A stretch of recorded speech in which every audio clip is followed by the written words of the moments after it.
Selamat pagi pemirsa Embun Surgawi yang dikasihi Tuhan. Pada saat ini mari kita belajar bersama-sama tentang salah satu bagian firman Tuhan tentang kelemah lembutan yang diambil di dalam kitab Keluaran 18 ayat 13 sampai 27. Namun sebelum kita mendengar firman Tuhan, mari kita berdoa bersama-sama. Tuhan, bantu kami untuk kami belajar firman Tuhan yang Tuhan ingin bicarakan bagi kami. Biarlah hati kami disiapkan, Roh Kudus-Mu dapat memberi pengertian bagi kami, untuk kami dapat mengerti, memahami akan firman-Mu. Terima kasih untuk kesempatan ini Tuhan. Dalam nama Tuhan Yesus saja kami berdoa. Amin. Saudara, ada sebuah kutipan yang berbunyi, sebuah kebaikan bila dilakukan dengan cara yang salah, maka ini menjadi suatu kesalahan. Contohnya, kalau kita makan makanan yang sehat itu baik, itu suatu kebaikan. Tetapi bila kita makan dengan cara yang salah, dengan waktu yang salah, sebelum kita tidur dan terus-menerus kita lakukan semua itu, maka itu merupakan satu kesalahan. Ketika kita berolahraga, gym, itu baik. Tetapi bila kita melakukan dengan cara yang salah, maka itu menjadi kesalahan. Mungkin kita akan cedera. Oleh sebab itu di setiap gym selalu ada instruktur yang akan memberi petunjuk supaya kita melakukan cara yang benar. Ada satu contoh yang dapat kita ambil di dalam Alkitab, di dalam kitab Keluaran 18 ayat 13 sampai 27. Ketika Musa membawa bangsa Israel keluar dari Mesir dengan jumlah yang sangat banyak, kira-kira 2 juta orang banyaknya, saya bisa melihat betapa banyak kesulitan yang akan dihadapi oleh Musa. Ditambah pula dengan perselisihan yang terjadi di antara mereka. Sehingga Musa setiap hari mengadili mereka satu persatu dari pagi sampai petang.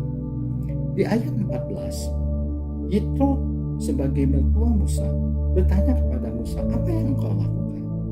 Musa menjawab di ayat 16 bahwa ia memberitakan tentang ketetapan Allah, memberitakan juga keputusan-keputusan Allah apabila ada perkara-perkara di antara mereka. Saudara, ini suatu hal yang baik. Musa memberikan ketetapan dan keputusan Allah kepada mereka. Tetapi itu mengatakan di ayat 17 bahwa tidak baik seperti yang engkau lakukan itu. Engkau akan menjadi sangat lelah. Engkau tidak akan sanggup melakukan itu seorang diri. Ini cara yang salah yang dilakukan oleh Musa. Lalu Yitro memberi nasihat supaya Musa mencari orang-orang yang cakap dan juga orang yang takut akan Allah untuk mewakili dia. Lalu ajarkan kepada mereka ketetapan-ketetapan Allah. Beritahukan pula kepada mereka jalan-jalan yang harus dijalani. Ini adalah cara yang benar yang dilakukan, yang diberitahukan oleh Yitro kepada Musa. Bukan secara one man show seperti yang Musa lakukan, tetapi melalui wakil-wakil bangsa itu yang takut akan Allah. Dan juga jangan hanya memberitahukan, make know kepada mereka, tetapi juga harus teach and show them. Ajarkan dan beritahukan kepada mereka jalan-jalan yang harus dijalani. Musa adalah pemimpin besar yang ditunjuk Allah. Namun dengan segala kerendahan hati, dengan segala kelembutannya, ia menerima nasihat daripada Yitro. Padahal Yitro itu bukan siapa-siapa. Yitro bukan pemimpin besar. Yitro itu juga bukan orang yang ditunjuk Allah. Dia hanyalah mertua daripada Musa. Inilah kelemah lembutan yang Musa perlihatkan di dalam hidupnya. Sampai Alkitab mengatakan di dalam Bilangan 12 ayat 3 bahwa Musa adalah orang yang sangat lembut hatinya, lebih dari siapapun yang ada di bumi ini. Yesus mengatakan di dalam Matius 5 ayat 5, berbahagialah orang yang lemah lembut, karena mereka akan memiliki bumi. Kata lemah lembut di dalam ucapan bahagia ini bukan berarti lemah lunglai, tetapi kata itu menunjukkan suatu kekuatan sekaligus kelembutan seseorang yang taat kepada Tuhan setelah melewati liku-liku kehidupannya. dan bersikap lembut terhadap sesama. Mengapa orang yang lemah lembut itu dikatakan bahagia?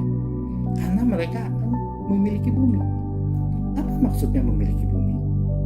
Memiliki bumi itu bukan berarti memiliki kekuasaan yang luar biasa sehingga bumi ada di dalam kekuasaan tangannya, atau memiliki kekayaan yang luar biasa sehingga mempengaruhi banyak orang di bumi ini. Tetapi memiliki bumi itu artinya memiliki kehidupan berkat surgawi selama di bumi ini. Saudara, karakter lemah lembut itu tidak diperoleh secara instan, tetapi melalui tempaan dan didikan Allah. Di masa mudanya, Musa sangat bertindak ceroboh, tidak sabaran, serta melakukan segala sesuatu itu menurut kehendak dirinya sendiri, sehingga ia pernah gegabah dengan membunuh seorang Mesir. Akibatnya, Tuhan menempa Musa sebelum memakai dirinya. Dia ditempa dalam pelarian di padang gurun selama 40 tahun. Setelah itu, baru Musa dipakai Tuhan. Musa dipakai Tuhan dengan karakter kelembutan hatinya untuk menghadapi bangsa Israel yang tegak lembut. Saudara, di dalam kehidupan kita sehari-hari, mungkin kita juga mengalami hal yang sama seperti Musa. Ketika kita melakukan sesuatu yang baik, namun dengan cara yang salah, lalu ada yang menegur kita. Apakah itu anak kita? Apakah itu anak didik kita? Apakah itu orang-orang yang dianggap jauh lebih junior daripada kita? Marilah kita belajar dari Musa untuk mempunyai kerendahan hati dan kelemah lembutan di dalam menerima teguran itu. Kenapa? Karena karakter lemah lembut itu adalah karakter yang dikehendaki Allah untuk dimiliki oleh setiap anak-anaknya.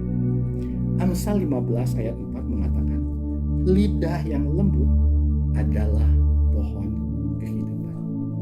Mari saudara, kita belajar bersama-sama untuk menjadi orang yang lembut hatinya, supaya kita bisa memiliki bumi yang bisa menikmati kehidupan berkat surgawi selama di bumi ini. Terpujilah nama Tuhan.